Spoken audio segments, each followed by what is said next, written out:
आज हम समझते हैं, कोशिश करते हैं पढ़ने की, डैमेज कंट्रोल सर्जरी क्या होती है। डैमेज कंट्रोल सर्जरी क्या होती है? अच्छा, पहले होता क्या था 1970s या 1990s में, जब भी कभी ब्लंट एब्डोमिनल ट्रॉमा या पेनिट्रेटिव ट्रॉमा का पेशेंट इमरजेंसी में आता था, तो सर्जन बहुत ही खुश हो जाता था। सर्जन बहुत ही खुश हो जाता था। क्यों?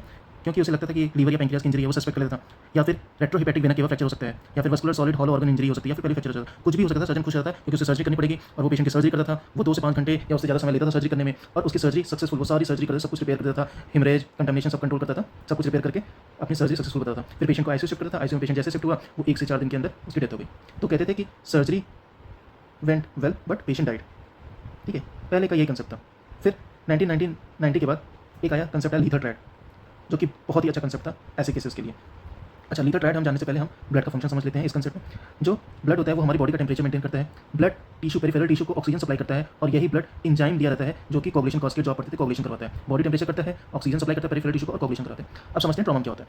अच्छा, ट्रॉमा हो गया किसी पेशेंट को, तो ब्लड लॉस हुआ, हेमरेज हुआ। हेमरेज से क्या हुआ? ब्लड लॉस हुआ। अच्छा, ब्लड लॉस हो गया। अब आपको पता है कि जो हमारा ब्लड है ये बॉडी का टेम्परेचर मेंटेन करता है, बट यहाँ पे ब्लड लॉस हो रहा है, तो उसकी वजह से हाइपोथर्मिया हो गया। ठीक, अब ब्लड लॉस होने की वजह से और क्या होता है? ब्लड लॉस होने की वजह से क्या होता है? हाइपोटेंशन होगा, ब्लड प्रेशर कम होगा, वेसल्स में ब्लड कम होगा, हाइपोटेंशन होगा। वेसल्स में ब्लड कम होगा तो जो पेरिफेरल टिश्यू है वहाँ पे ऑक्सीजन सप्लाई कम होना शुरू हो जाएगी। अच्छा, वहाँ पे अब ऑक्सीजन सप्लाई कम हो रही है तो पेरिफेरल टिश्यू का क्या होगा? पेरिफेरल टिश्यू का हाइपोक्सिया हो जाएगा। अच्छा, हाइपोक्सिया हुआ तो वहाँ की जो सेल्स है वो, आप पढ़ते थे कि एनारोबिक रेस्पिरेशन भी होता है हमारे शरीर में, तो एनारोबिक रेस्पिरेशन स्टार्ट कर देगी। अब एनारोबिक रेस्पिरेशन स्टार्ट कर दी, एनारोबिक रेस्पिरेशन का इनपुट लैक्टिक एसिड है, लैक्टिक एसिड बना, लैक्टिक एसिड से आपको पता है कि एसिडोसिस हो जाएगा, तो बॉडी का पीएच घटने लगेगा क्योंकि बॉडी जा रही है एसिडोसिस में। ठीक है, मेटाबॉलिक एसिडोसिस हो रहा है। ठीक, अब देखो, ट्रॉमा हुआ, हेमरेज से ब्लड लॉस हुआ। ब्लड में होता है एंजाइम जो कि रिस्पॉन्सिबल होता है कोआगुलेशन के लिए। अब ब्लड ही कम जा रहा है और साथ ही साथ इसके साथ हाइपोथर्मिया भी है, तो ये जो है एंजाइम, जो बचे कुछ एंजाइम है वो डीएक्टिवेट हो जाएंगे, एंजाइम पहले तो कम रहेंगे और हाइपोथर्मिया की वजह से वो डीएक्टिवेट रहेंगे, जिसकी वजह से कोगुलोपैथी हो जाएगी। मतलब कि ब्लड में थक्का नहीं जमेगा, मतलब कि will bleeding will not stop. ठीक है, ये 3 कंसेप्ट समझ में आ गए। हाइपोथर्मिया होगा, एसिडोसिस होगा और कोगुलोपैथी होगी। अब आ जाते हैं नेक्स्ट पे, तो हम करेंगे क्या? हम करेंगे डैमेज कंट्रोल सर्जरी। अच्छा, डैमेज कंट्रोल सर्जरी को याद करने का तरीका है कि मान लो वो सर्जरी जो कि कंप्लीट नहीं करते हैं। जनरली सर्जन का क्या वसूलत है कि अगर हमने इंसिजन लगा दिया तो सर्जरी तो कंप्लीट करके निकलेंगे, बट डैमेज कंट्रोल सर्जरी एक ऐसा चीज़ है जो कि सर्जन को पूरी सर्जरी करने से रोकता है। ये इनकम्प्लीट सर्जरी होता है ताकि पेशेंट की जान बच सके। ठीक है, अब इसके इंडिकेशन। अच्छा, इंडिकेशन क्या? कब आप सोचोगे, कब आप एज अ सर्जन सोचोगे कि हमें डैमेज करना? क्या सब सारे पेशेंट में करने लगे? नहीं, सारे पेशेंट में तो नहीं करना है। कब आप एज अ सर्जन सोचोगे कि हमें डैमेज कंट्रोल सर्जरी करना? अगर हेमरेज है किसी पेशेंट को और वो कंट्रोल नहीं हो रहा है, ठीक है, कंट्रोल नहीं हो रहा है, तो उस केस में आप डैमेज कंट्रोल सर्जरी करोगे। दूसरा, अगर पेशेंट को कोई भी सॉलिड ऑर्गन इंजरी जैसे लीवर या पैंक्रियाज की इंजरी हो, तो फिर आप वो करोगे।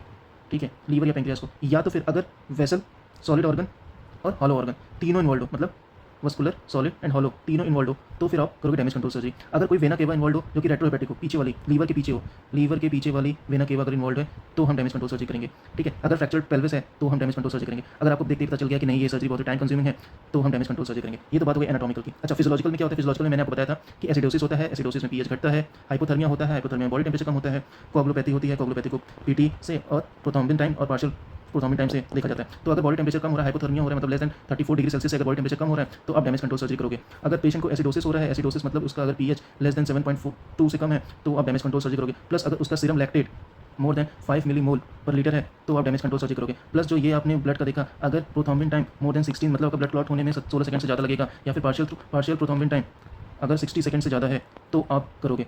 या फिर 10 यूनिट से ज़्यादा ब्लड ट्रांसफ्यूज हो गया, सिस्टोलिक ब्लड प्रेशर 90 से अभी भी कम है 60 मिनट में, तो आप करोगे। ये हो गया फिजियोलॉजिकल सारे। ठीक है, इन्वायरमेंटल में अगर ऑपरेशन का टाइम 60 मिनट से ज़्यादा लगने वाला है तो आप डैमेज कंट्रोल सर्जरी करोगे। ठीक है, अगर आपको पता चल गया कि एब्डोमिनल इंसिजन अगर आप दोगे तो उसको अप्रॉक्सीमेट नहीं कर पाओगे, क्लोजर नहीं कर पाओगे, तो डैमेज कंट्रोल सर्जरी करोगे। डैमेज कंट्रोल सर्जरी तब भी करोगे अगर आपको लग रहा है कि एक बार फिर से एब्डोमेन को रीअसेस करना पड़ सकता है, तो आप डैमेज कंट्रोल सर्जरी करोगे। अच्छा, अब डैमेज कंट्रोल सर्जरी में करते हैं हम क्या है?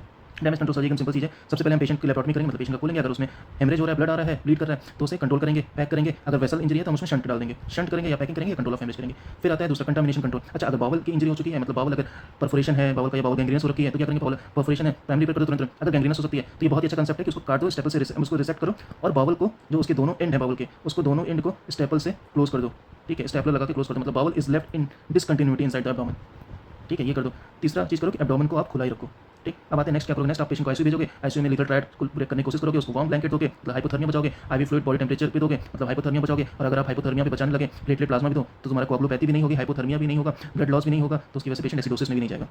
अब बाद में सबसे आ जाओ डेफिनेटिव सर्जरी। अगर मान लो ब्लीड है, वस्कुलर इंजरी है, तो उसको ड्राफ्ट लगा दो, बाउल को डिसकंटिन्यूटी थी तो बाउल की कंटिन्यूटी कर दो। तो ये था हमारा डैमेज कंट्रोल सर्जरी का